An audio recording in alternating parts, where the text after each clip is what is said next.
करेंगे आज की मेडागास्कर में तख्ता पलट। मेडागास्कर देश अफ्रीका के दक्षिण पूर्व में हिंद महासागर में अवस्थित। मेडागास्कर एक द्वीपीय देश है और विश्व का ये चौथा बड़ा द्वीपीय देश है।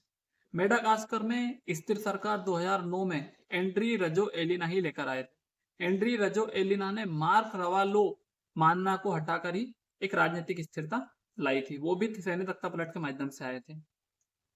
बात करते हैं हम कि सैन्य तख्ता पलट हुआ कैसे। तो मेडागास्कर में पिछले 2 हफ्ते से पानी और बिजली की समस्या उत्पन्न हुई। उसके कारण लोगों ने विरोध प्रदर्शन किया और पिछले कुछ दिनों में वहां की सैन्य यूनिट, एलिट सैन्य यूनिट जिसे बोलते हैं CAPSAT, उसने प्रदर्शनकारियों को सहयोग देकर वहां पे सरकार को बर्खास्त कर दिया। वहां की संसद में, जो राष्ट्रीय संसद के थे, उसमें राष्ट्रपति जो एंड्री रजो एलिना है उनके खिलाफ महाभियोग का प्रस्ताव लाया गया था, कर दिया।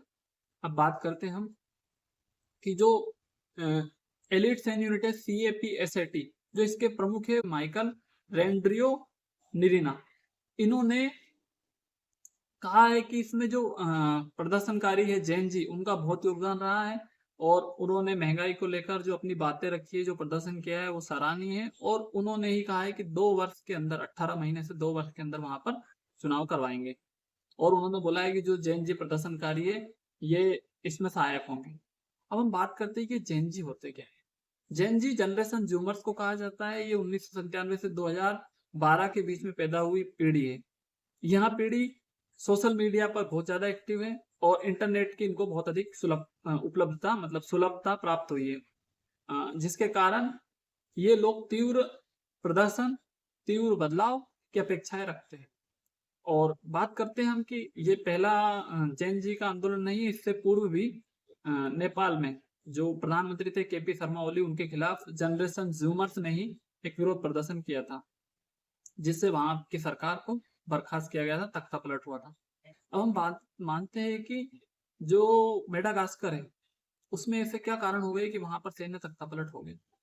तो मेडागास्कर की बात करते हैं तो मेडागास्कर एक द्वीपीय देश है और यह प्राकृतिक संसाधनों से संपन्न है। यहाँ पर धान, कॉफी, वेनिला और लौंग की खेती होती है। पर्यटन भी यहाँ का प्रमुख व्यवसाय है।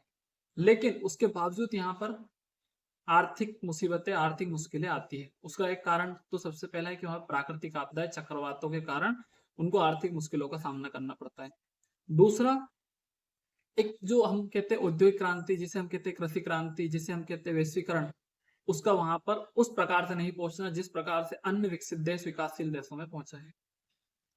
और तीसरा, वहां पर राजनीतिक अस्थिरता।